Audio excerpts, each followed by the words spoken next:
ఎవరో పోనీ నాకేమని, ఎవరో పోనీ నాకేమని, ఇంతను కూర్చుంటే అయ్యేవాడా బుద్ధుడు, ఎవరో ఏదో చేస్తారని, ఎవరో ఏదో చేస్తారని, భయపడి కూర్చుంటే తలచేవారా అభిమన్యుని,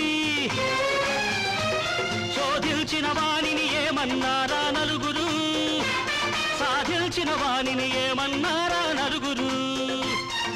విన్నానని ఒకడంటే చూశానన్నది నలుగురు, అంటాడని ఒకడంటే అన్నాడనేది పదుగురు.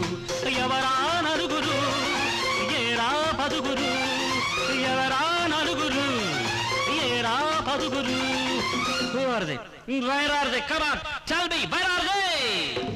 ఎవరా నలుగురు, ఏరా నలుగురు నీ వాళ్ళ